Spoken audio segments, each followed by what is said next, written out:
If you could go back and see someone that you're no longer able to see, who would that be and what is the first thing you'd ask them? He died too young. It wasn't fair. And I never fully understood that until I was older. Just to make sure he was happy and that we did the right things.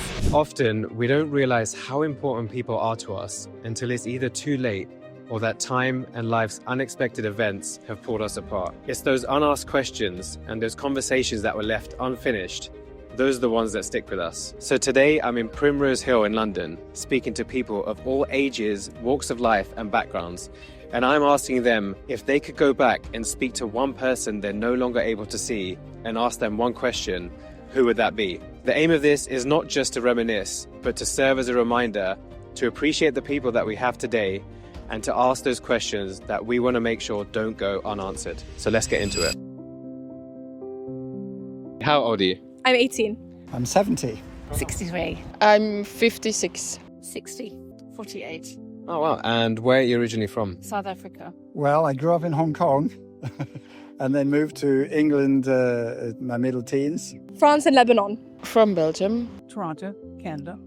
I'm not really from anywhere originally. My father was in the RAF, so we've travelled around England all the time. Well, I was born in Singapore. My father was in the Royal Air Force and we travelled around, so I wouldn't really like to say where I'm from, but I know where I ended up. Knowing what you know now and everything that you've been through, if you could go back and speak to a younger version of yourself and give her a piece of advice, what would you tell her?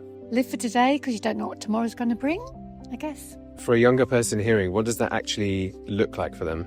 It's quite sad, really, because I've just recently lost my husband.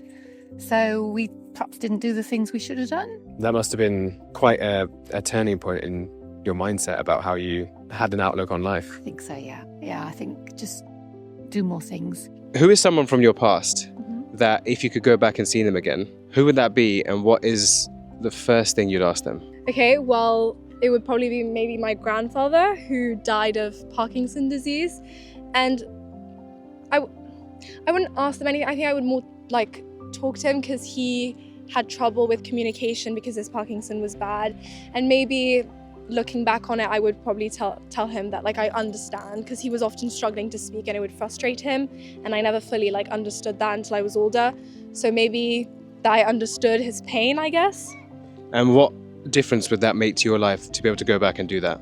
Maybe remove sort of my guilt, because I was a bit impatient with him because of that. So I think it would be more closure, I guess. But yeah. It should be my mom, who passed away about 8 years ago. I would ask her, well, I would firstly say to her, and I would say to her, why, this is a long story, but I would say to her, why did she move away and why did she not beg for me to come with her? Why would that be really valuable for you to be able to ask that? Because I feel like I missed a huge part of my younger self. Yeah. Being without her. Yeah. Obviously, my husband. One question. Did you have a happy life? Why would that be so important or valuable to you to be able to find that out?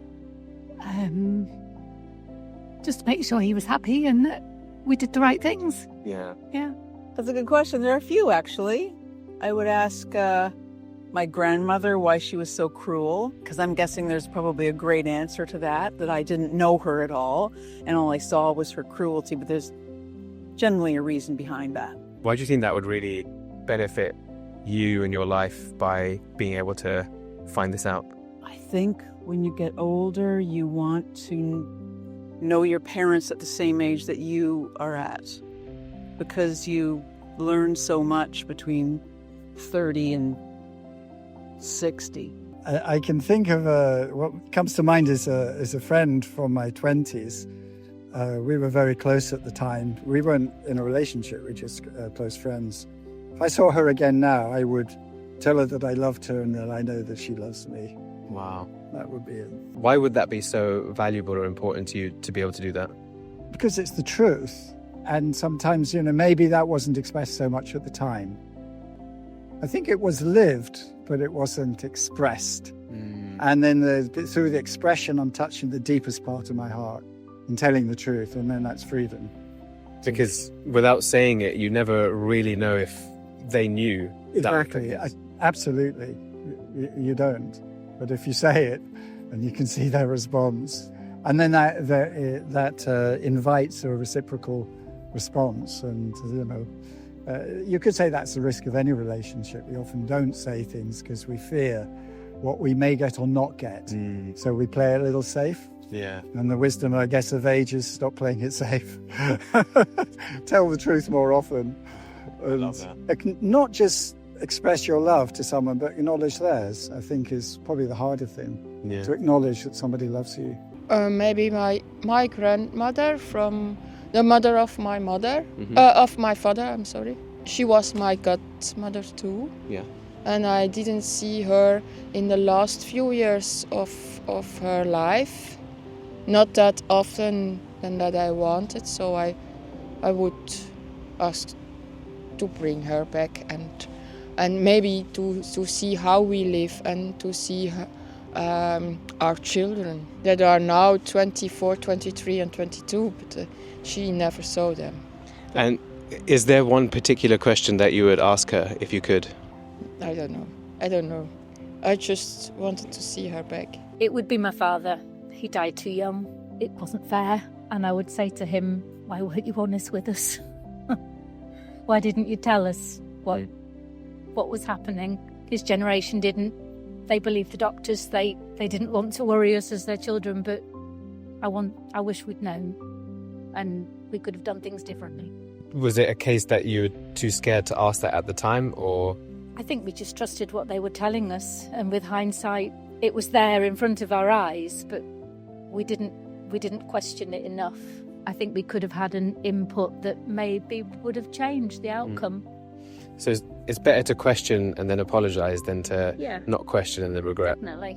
And don't just trust what people tell you, push for more answers and get to the bottom of it rather than just accept what's in front of your eyes. And we had a different relationship with our parents to the one that children have with their parents now. We didn't question our parents. We just accepted what they were telling us and we took it as gospel. But I think the generation now questioned things more than we did. We just accepted that that's what the doctor said, that was the outcome, and it didn't have to be. Thank you so much.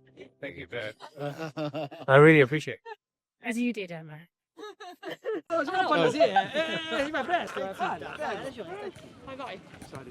Where I'll ask you after, because you're from Italy. Yes. I'm going to ask which part I'm going soon. I have many friends from there. Okay, so are you okay for me to ask your age? Yes. Yeah, okay. How old are you? I don't want to say. 65.